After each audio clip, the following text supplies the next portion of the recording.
औज़ुबिल्लाहिमिनश्शैतानिर्रजीम बिस्मिल्लाहिर्रहमानिर्रहीम। नाज़रीन, आप देख रहे हैं प्रोग्राम सियासी बात और मैं हूं आपका मेज़बान रिजवान शाह।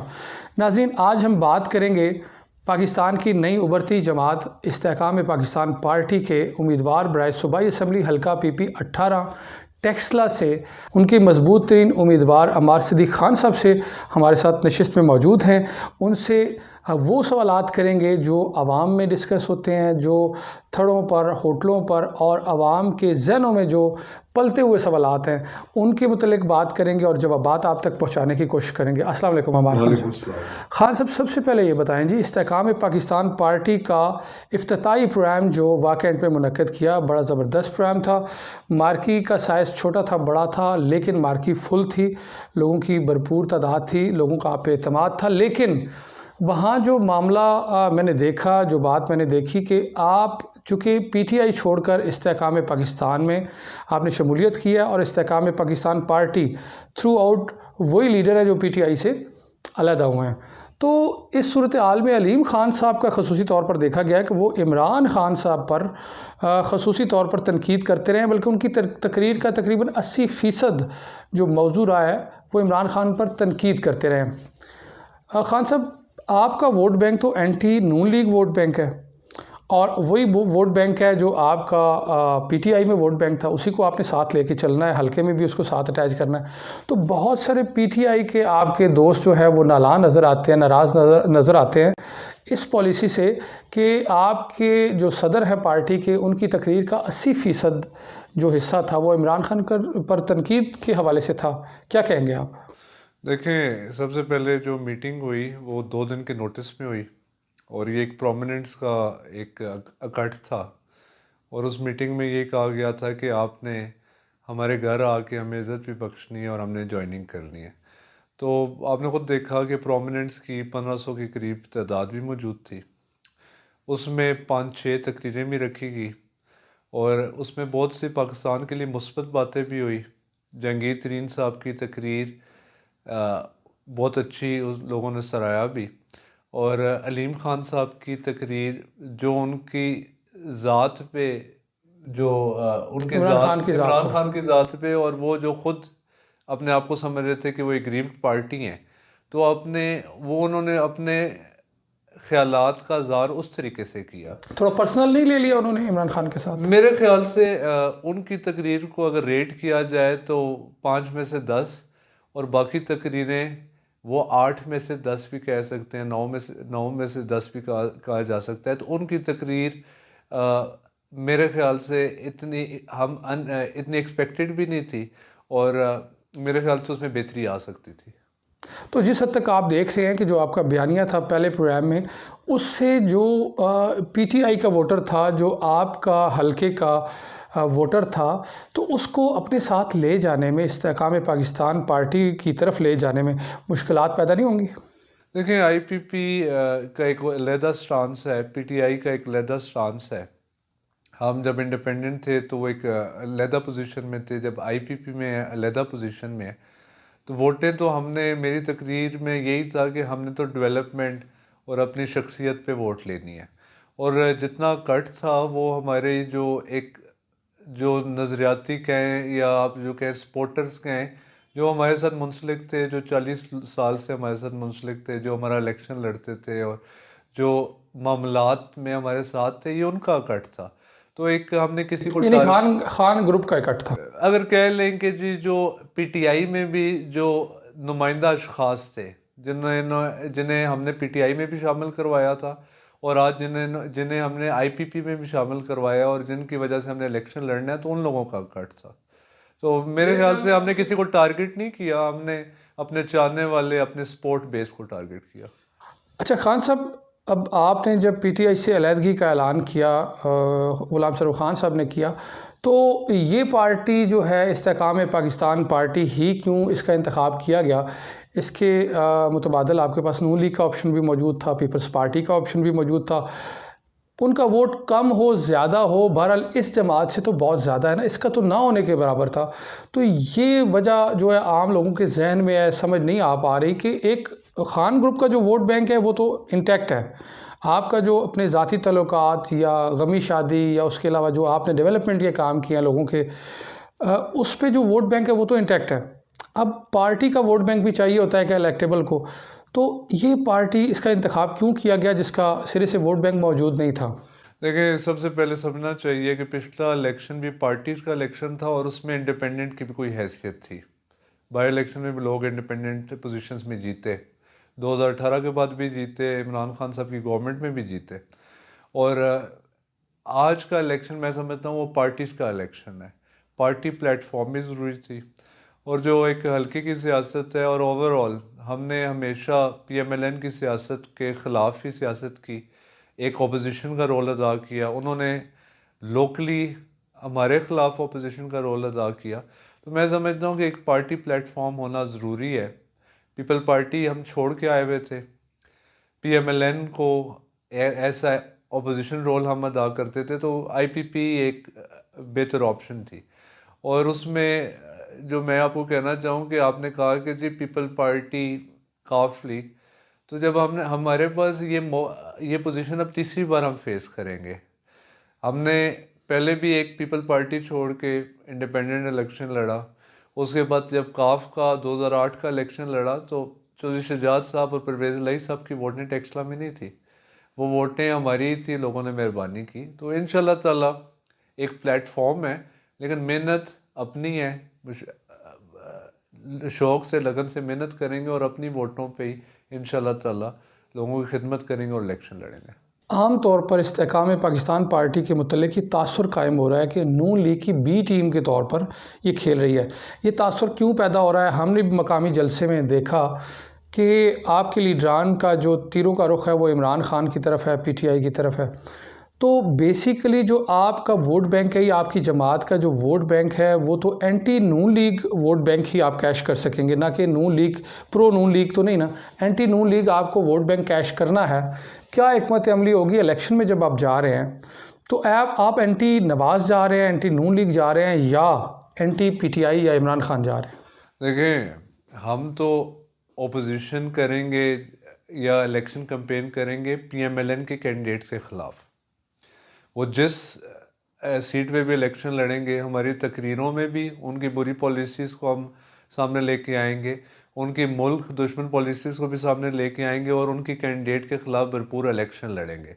तो हम A-B टीम में बिलीव नहीं करते हैं, हमने इनके ख़िलाफ़ इलेक्शन लड़ना है और इनके ख़िलाफ़ ही इलेक्शन जीतना है। हाँ साहब, ये बताएं जी कि बहुत सारे आपके वो दोस्त, आपके वोटर सपोर्टर जिन्होंने साबका इलेक्शंस में आपको जितवाया, आपके साथ हर तरह की स्ट्रगल की, धरनों में, आपकी रैलियों में आपके साथ उन्होंने कुर्बानियाँ दी, अभी कुछ वोटर आपके सपोर्टर कंफ्यूज नज़र आ रहे हैं कि वो एकदम से इस्तेहकाम पाकिस्तान पार्टी का ऐलान नहीं कर पा रहे, कुछ सोचने का टाइम मांग रहे हैं।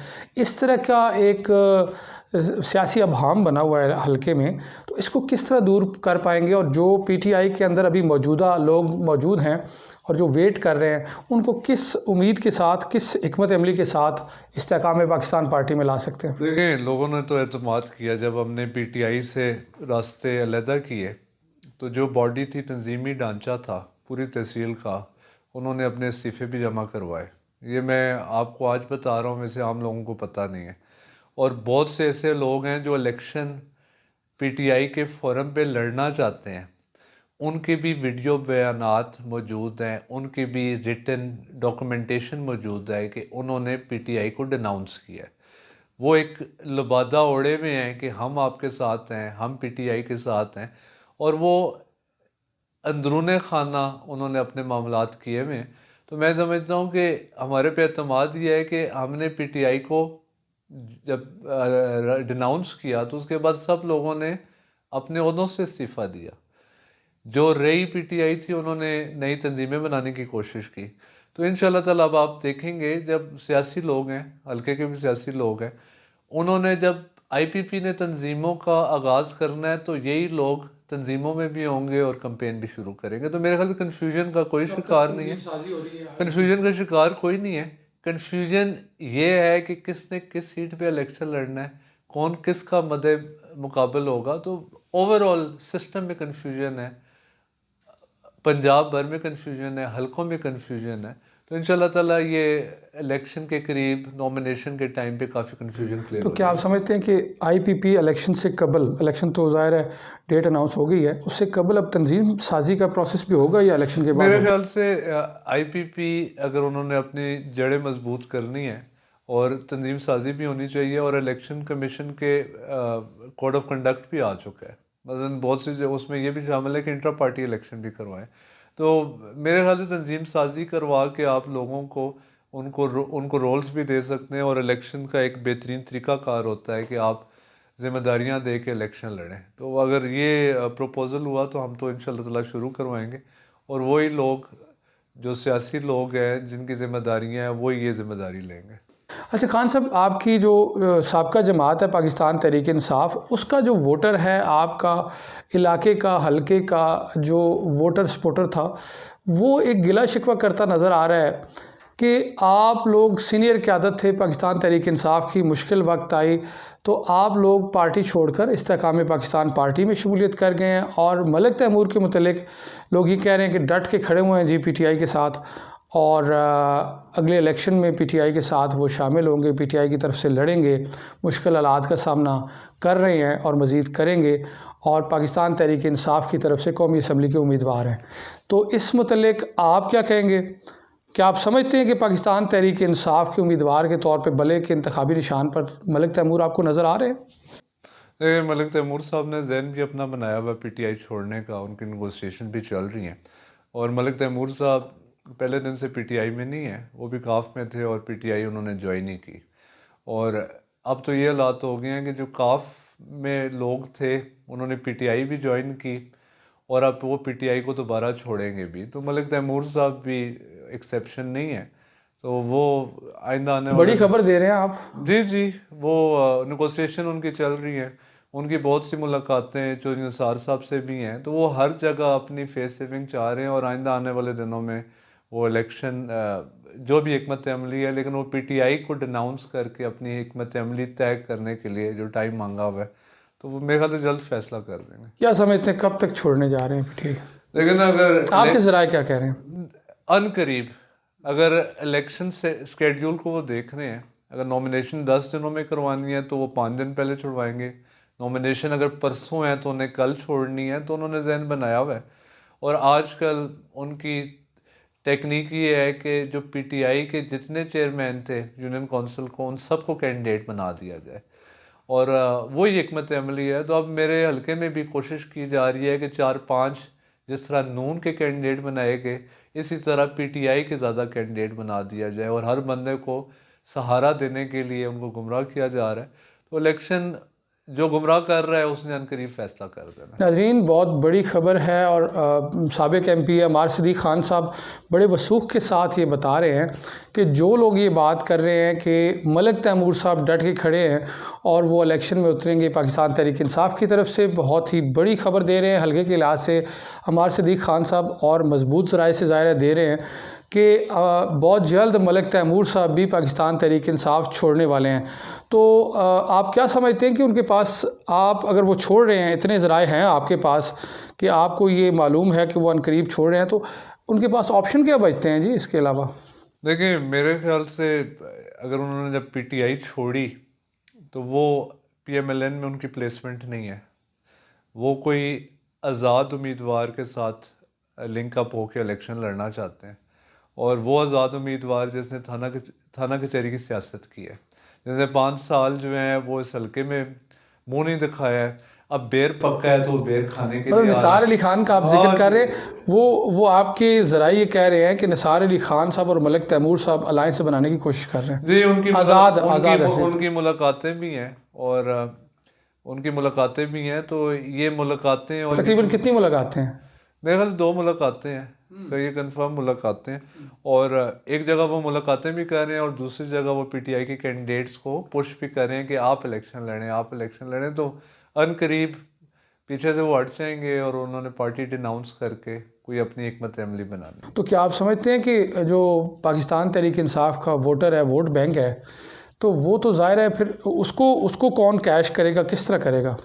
देखिए, ये जो माहौल बना हुआ है, हर कैंडिडेट एक ही आसरे पे बैठा हुआ है। ठीक है। PMLN IPP की ज्वाइनिंग के बाद वो खाइफ है। जो निसार साहब, उन्होंने 5 साल मेहनत नहीं की, वो कोशिश करना चाह रहे हैं कि मैं PTI की वोट को कैश करूं। अगर वो मर्द मुजाहिद हैं तो उनको PTI में ज्वाइनिंग करनी चाहिए। निसार अली खान साहब PTI का वोट कैश करने की जी, कोशिश कर वो रहे हैं। हल्के भर में यही कहना चाह रहे हैं कि जी मेरे खिलाफ तो PTI का कैंडिडेट ही नहीं होगा। वही अपनी पुरानी सियासत, अपनी पुरानी बयानियाँ कि जी मैं इंडिपेंडेंट लड़ूंगा, क्या पता मेरे खिलाफ PTI का कैंडिडेट भी ना हो। तो वो इस तरह लोगों को गुमराह कर रहे हैं और ये मसूफ उनके साथ मीटिंग्स कर रहे हैं कि मेरी प्लेसमेंट आपके साथ हो जाए। तो मेरे ख्याल से कि अनकरीब ये पोजीशन भी क्लियर हो जाएगी। यानी दो अहम जो नुकात हैं ख़बर के, वो ये हैं कि एक तो मलिक तैमूर साहब जो है मुताबिक साबिक MP अमार सदीक खान साहब कि वो मलिक तैमूर साहब इलेक्शन में PTI के साथ नज़र नहीं आ रहे, इससे कबल ही वो जमात छोड़ने जा रहे हैं। और दूसरा, इन्होंने इस खदशे का इज़हार किया कि वो निसार अली खान साहब के साथ मिलकर आज़ाद पैनल बना रहे हैं। और तीसरी इन्होंने खबर दे दी है कि निसार अली खान साहब इस हल्के से जो इलेक्शन लड़ने के ख्वाहिशमंद हैं, तो हो सकता है वो उम्मीद कर रहे हैं कि PTI उनके मुकाबले में कोई उम्मीदवार ना दे और उनको कोई इत्तेहाद की सूरत में इलेक्शन दे दे। जी यही है, लेकिन मेरा ये कहना है कि अगर उन्होंने PTI की वोटें लेनी है तो ये राइट टाइम है PTI ज्वाइन करने का। और वो PTI ज्वाइन भी नहीं करना चाहते हैं और ये जो वेव है उसको कैश करना चाहते हैं, ये उनका मकसद है। अच्छा, ये बताएं जी कि निसार अली खान साहब, आपको लगता है कि दोनों हलकों से इलेक्शन कंटेस्ट करने के ख्वाहिशमंद है, कौमी असम्बली के दोनों हलकों से? लेकिन ना इस हल्के में मैंने 5 सालों में नहीं देखा उन्हें। 2-4 बार वो आए भी, कभी उन्हें देखा नहीं, कभी उनके मामलात नहीं देखे। जितने इलेक्शन आए, कंटोनमेंट बोर्ड के आए, छोटे मोटे इलेक्शन आए, उन्होंने अपने ग्रुप को इंटैक्ट भी नहीं रखा और कोई हिकमत अमली नहीं थी। अभी एक ब्लफ है, एक चांस पे वो खड़े हुए हैं और चांस पे इलेक्शन ही लड़े जाते हैं। और खान साहब, वैसे ज़ाती वोट बैंक तो है निसार अली खान साहब का? नहीं, इस हल्के में थोड़ा है, ज़्यादा है, ज़ाहिर है इलेक्टेबल है, उनका ज़ाती वोट तो है। मेरे ख्याल से हर यूनियन काउंसिल में कुछ 100 कह सकते हैं, हज़ारों में भी नहीं है। सही है जी। अच्छा खान साहब, आप बताएं जी कि आप इलेक्शन में उतर रहे हैं, ख़ास तौर पे तहसील टेक्सला के जो सूबाई हल्का है उससे क्या प्लान लेके आ रहे हैं? क्या आपकी जमात का प्रोग्राम होगा? गरीब आवाम के लिए, आम आदमी के लिए क्या पॉलिसी बना रही है आपकी पार्टी? इंतखाबात में किस तरह उतर रहे हैं, किस प्रोग्राम के साथ उतर रहे हैं? देखिए, एक तो मंशूर की एक डाउनलोड किया जाता है और हमने एक टीम लगाई हुई है जिसमें हम वाज़िया तौर पे मराद के हिसाब से भी, जॉब सिक्योरिटी के हवाले से भी हम बात करते हैं, मिनिमम वेज के हिसाब से भी बात करते हैं। जो हमारे लोकल्स इशू हैं, जो लोकल, एक तो रेलवे की बहुत ज़्यादा ज़मीनें हैं, एक्सेस पॉइंट्स नहीं है बहुत ज़्यादा टेक्सला शहर की वार्डों के। दूसरा ये है कि हमने असद उमर और सरवर खान साहब ने टेक्सला बाईपास के लिए भी काम शुरू कर दिया। अल्लाह ताला के फजलो करम से जो हमने वादा किया था HMC रोड ड्यूलाइजेशन प्रोजेक्ट, वो अगर आज आप जाके देखें 100% कम्प्लीशन पे है। तो हमने बहुत से ऐसे काम करने हैं। स्कूल की अपग्रेडेशन के मामलात थे, वो हमने शुरू भी करवाए, वो ताख़ीर का शिकार है। तो बहुत से हमारे एक लोकल प्रोग्राम होना है और एक पार्टी का प्रोग्राम होना है। तो इंशाल्लाह ताला अगर हम बीप टीम के तौर पे खेलेंगे या जो तासर दिया जा रहा है, तो हम अपने मंशूर की बहाली नहीं करवा सकते। तो इंशाल्लाह ताला हमने तो डिलीवर किया। लोग तो सुहाने ख्वाब दिखाएंगे, लेकिन हमने वादे जो किए थे उसको डिलीवर करके उसमें इलेक्शन लड़ना है और इंशाल्लाह ताला ये तसलसल जारी रहेगा। हमारी अपनी सियासी सोच में डेवलपमेंट की सोच है और इंशाल्लाह ताला ये करते रहेगा। एक सोशल मीडिया पर ख़बर गर्दिश हो रही है कि मुस्लिम लीग नून और इस्तेहकाम पाकिस्तान मुमकिन तौर पर सीट एडजस्टमेंट कर सकते हैं। अगर ऐसा होता है तो एक और भी ख़बर मैंने सोशल मीडिया पे देखी है कि हल्के में भी सीट एडजस्टमेंट हो सकती है, खुसूसी तौर पर हमारे कौमी और सूबाई दोनों हल्कों में। तो क्या आप समझते हैं कि नून लीग के साथ अगर सीट एडजस्टमेंट होती है तो आप इसको तस्लीम करेंगे या पार्टी में इस चीज़ की मज़ामत करेंगे इस मामले में, या आप इसको वेलकम करेंगे? और क्या समझते हैं कि अगर सीट एडजस्टमेंट होती है तो क्या पब्लिक एक मैसेज है, पब्लिक को मैसेज देने के लिए कि आप कौन कौन सी सीट है जो ख़ुद रखना चाहेंगे और कौन सी वो सीट है जो नून के साथ एडजस्टमेंट करना चाहेंगे? देखिए ना, हम तो वो सारी सीटें रखना चाहेंगे जिसमें 2018 में भी हम जीते थे। इस सूरत में उनकी तो कोई गुंजाइश नहीं बनती है। मैं एमपीए जीता था, दूसरे हल्के से भी हम एमपीए जीते थे, मेरे ऊपर मंसूर याद भी जीते थे, और हम तो 5 की 5 सीटों पे इलेक्शन लड़े थे और इलेक्शन जीते थे। तो इसमें तो हम कॉम्प्रोमाइज़ ही नहीं कर सकते हैं। तो हमारी सीट एडजस्टमेंट किस चीज़ की है? तो सीट एडजस्टमेंट तो तब होती है कि जब उनकी भी कोई वेटेज हो। हमारा तो ट्रैक रिकॉर्ड है कि हमने 100% रिजल्ट दिया है। तो हमारी कोई सीट एडजस्टमेंट नहीं है, और ना ही हम चल सकते हैं और ना ही हम चलेंगे इंशाल्लाह ताला। तो क्या आप समझते हैं कि अगर इस्तेहकाम पाकिस्तान पार्टी और नून लीग की कोई मुफाहमत होती है और सीट एडजस्टमेंट, उसमें आप ये मेरे ख्याल में तवक्को रख रहे हैं कि आपके दोनों सूबाई और कौमी हल्के से मुस्लिम लीग नून उम्मीदवार ही ना दे? ऐसा अगर हो तो फिर मुमकिन है इकट्ठा चलने में? आप तो एक उम्मीदवार की बात कर रहे हैं, उनके 3 उम्मीदवार हैं, और वो अपना इलेक्शन लड़ेंगे, हम इलेक्शन अपना लड़ेंगे, और इस तरह की कोई सूरत हो भी नहीं सकती है, और ना हम इसकी ख्वाहिश रखते हैं। क्या पता नून लीग वाले रखते हो, हम नहीं ख्वाहिश रखते हैं। हमारे इंशाल्लाह ताला सोशल मीडिया की एक न्यूज़ है, सोशल मीडिया को उसको हम ट्रैक कर रहे हैं। नून वाले कहते हैं हमें नहीं पता है, हम लोग अगर नून वाले उम्मीदवार ना दें आपके हल्के में और एडजस्टमेंट की सूरत में आए, तो उस सूरत में ये उनकी अपनी मर्जी है, हम तो उनके खिलाफ फिर वेलकम कहेंगे? नहीं, हम कभी वेलकम नहीं कहेंगे। हम तो उनका जो बोझ है, नाइली का बोझ है, जो पिछले पीडीएम की गवर्नमेंट का जो बोझ है, वो हम अपने कंधों पे नहीं रखना चाहते हैं, और हम अपनी उनकी हल्के में पोजीशन भी कोई नहीं है। जो सियासी माहौल बना हुआ है, नून लीग को वोट देना कोई नहीं चाहता है। उनके लीडर नवाज शरीफ को ये नहीं पता है कि मैंने लाहौर के किस हलके से लड़ना है और किस हलके से मैं जीत सकता हूँ। तो उनकी पोजीशन इस तरह की है, और हम उनके साथ किसी किस्म की अलाइनमेंट इंशाल्लाह ताला नहीं करेंगे। आपका टेक्सला का जो सूबाई हल्का है, कौमी का जो हल्का है, उसके अलावा जो वाकएंड का हल्का है, वाकएंड के हल्के में आपके मलिक अजमत साहब उम्मीदवार के तौर पे आ रहे हैं, एक कमज़ोर उम्मीदवार है, क्या नहीं, समझ? मलिक अजमत साहब एक तो उन्होंने पार्टी का ऑफिस रखा हुआ है उधर, और सारा कुछ थोड़े से अरसे से उन्होंने शुरू किया है, लेकिन मैंने आम वाकएंड के अवामी सर्वे में देखा है, या वार्ड टू वार्ड जो डिस्कस हुआ है मेरा, तो वो एक कमज़ोर उम्मीदवार के क्या हिकमत अमली होगी वाकएंड में आपकी? देखिए, इससे पहले वो देहाती यूनियन काउंसिलों में इलेक्शन लड़ते थे। मुझे कोई इलेक्शन ऐसा याद नहीं है कि जब तक उन्होंने कोई बैड परफॉर्मेंस हो, वो प्लस ही होता था। तो इस बार भी कुछ यूनियन काउंसिलें सर्वे हुए होते हैं शहरी आबादियों में, मसलन वो शहरी आबादियाँ जहाँ फ्लोटिंग वोट होता है, और जहाँ आम तौर पे वो लोग सियासी जहन या सियासी मजाज जिस तरह लोकल होता है वो रखते नहीं हैं, वो अपनी एक राय का इजहार करते हैं। इसमें हल्का जो है वो तकरीबन 40% देहाती भी है। लोगों के मजाज, लोगों के मामलात मुख्तलिफ होते हैं, उसमें उनकी बेहतर इनपुट है, और इलेक्शन का माहौल वाज़िया नहीं है। तो अगर जो निसार साहब, इलेक्शन होता देख रहे हैं आप? हम तैयारी कर रहे हैं, लेकिन 90 दिन में इलेक्शन होना था, एक दिन भी ऊपर हुआ। आइन की तो आइनी हिसाब से, आइनी शेख के हिसाब से तो इलेक्शन नहीं हो रहा है। तो मुझे तो लग रहा है कि पीएमएलएन वाले भी इलेक्शन के लिए तैयार नहीं है। जो ये सोच रहे हैं कि हमारी गवर्नमेंट होगी, और वो खाइफ हैं, अपनी सीटों के लिए भी खाइफ हैं, तो हम तो तैयार हैं, और इलेक्शन होना चाहिए, क्योंकि मुल्क में जो मसले मसाइल हैं, आम आदमी के मसले हैं, वो ताख़ीर से वो हल नहीं होंगे। जिसको भी जो मैंडेट मिला, मेरे ख्याल से किसी सूरत में भी मैंडेट मिला, किसी भी गवर्नमेंट मिली, तो इन हालात से वो बेहतर होगी। हल्का यानी 57 से गुलाम सरूर खान साहब इलेक्शन कंटेस्ट करने जा रहे हैं इस्तेकाम में पाकिस्तान पार्टी से, या मंसूर खान? नहीं, हमने अपनी अपनी सीटों पे इलेक्शन लड़ना है, और मलिक अजमत कौमी साहब नशिस्त पे कौन लड़ रहा है?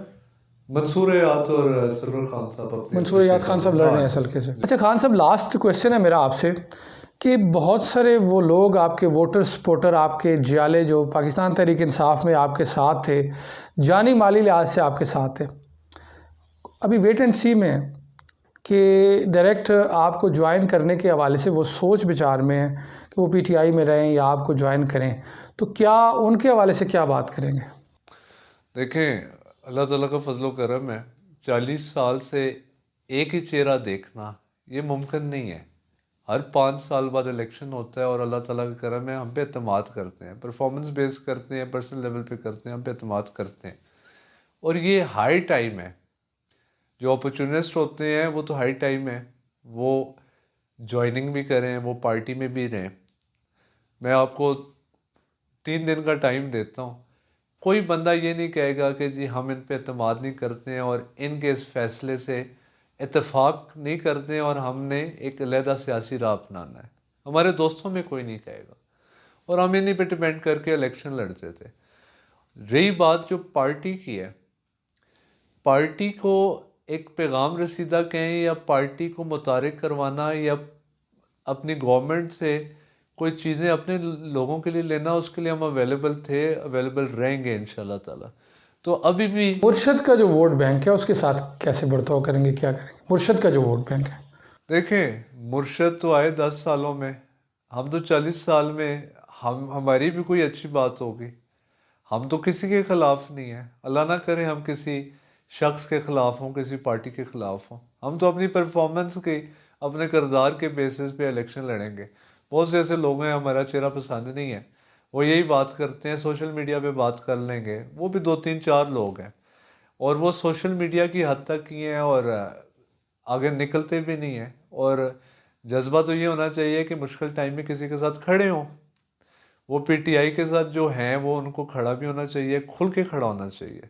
और जिस तरह मैंने आपको पहले बताया, बहुत से ऐसे कैंडिडेट हैं जिन्होंने अपने इस्तीफ़े पीटीआई में जब वो थे अपने ओहदों के इस्तीफ़े भी दे दिए, अपने वीडियो बयानात भी जमा करवाए हुए हैं और अब वो उम्मीदवार बन रहे हैं। तो मेरे ख्याल से ये एक उनके साथ डबल डिलेमा है पीटीआई के साथ कि वो पीटीआई में रह के भी और पीटीआई का सपोर्ट नहीं कर रहे हैं। तो मेरे ख्याल से खुल के उन्हें अपनी पोजीशन वाज़ह करना चाहिए।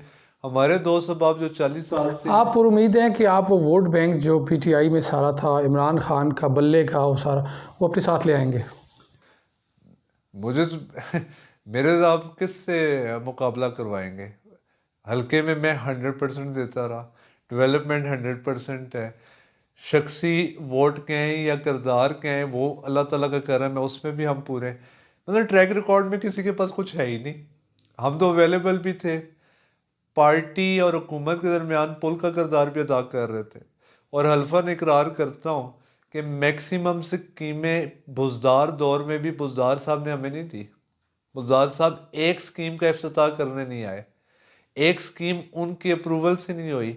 मोस्टली स्कीम पीएनडी और पीएनडी के चेयरमैन के साथ ज़ाती रवाबत ताल्लुकात के बेसिस पे स्कीमें अप्रूव हुई हैं। जितने मेगा प्रोजेक्ट्स हुए हैं, चलें मैं ये बात कर लूँ, एक पीएसडीपी जो है फेडरल गवर्नमेंट का एक डेवलपमेंट फंड है, अभी जाके देख लें, जंग जो फेडरल कैबिनेट बैठी हुई थी जिसको लीड खान साहब खुद कर रहे थे, पीएसडीपी में एक सिंगल रुपया इस हलके में पीएसडीपी से नहीं लगा जो फेडरल फंड था। और इसी तरह बुज़दार साहब के अगर फंड्स में रहते, वो जो 10-15 करोड़ रुपया सालाना होता है, उसमें तो एक यूनियन काउंसिल में हम कोई प्रोजेक्ट्स नहीं कर सकते थे। तो ये जितनी हुई हैं ये सरवर खान साहब की ज़ाती मेहनत, उनके तजर्बे, उनके मामलात से हुई हैं। तो और मैं इसको हल्फन, उनका भी कंट्रीब्यूशन होगा लेकिन उनका कंट्रीब्यूशन उनकी पर्सनल एफर्ट से बहुत ज़्यादा कम है। यानी आप अपनी कारकर्दगी, अपनी खिदमात की बुनियाद पर पुरुमीद हैं कि इलेक्शन में ये जितना वोट बैंक पीटीआई का या आपके जितने भी पहले सपोर्टर लोग थे वो सारे आपके साथ होंगे और आपको वोट कास्ट करेंगे? जी 100% हैं। और जो हमारे मद्दे मुकाबल हैं उनके पल्ले है कुछ नहीं, उनके पल्ले अवाम नहीं है, उनके पल्ले डेवलपमेंट कोई नहीं है, उनके पल्ले पर्सनल कॉन्टैक्ट्स नहीं है। तो इंशाल्लाह ताला हम एक हल्के को आगे लेके जाना है, हल्के के मामलात को आगे लेके जाना है। जो मुल्क की लेवल की पॉलिटिक्स है इंशाल्लाह ताला उसमें बेहतर चुनाव करेंगे और बेहतर पॉलिसीज़ को प्रमोट भी करेंगे। जी, बहुत बहुत शुक्रिया अमार सदीक़ खान साहब आपका। नाज़रीन, आज हमने कोशिश की है कि जितने भी सवालात हल्के के मुतल्लिक़ हैं, हल्के की सियासत के मुतल्लिक़ हैं या जितने भी सियासी सवालात हैं, मैक्सिमम हमने सवालात किए ताकि ज़्यादा से ज़्यादा सवालात के जवाबात अम्मार सदीक़ खान साहब के हवाले से आप तक पहुँचा सकें। नाज़रीन, प्रोग्राम सियासी बात में हम ये तवातर के साथ प्रोग्राम जारी रखेंगे और सियासी शख्सियात से वक्तन फ़क्तन बातचीत करते रहेंगे।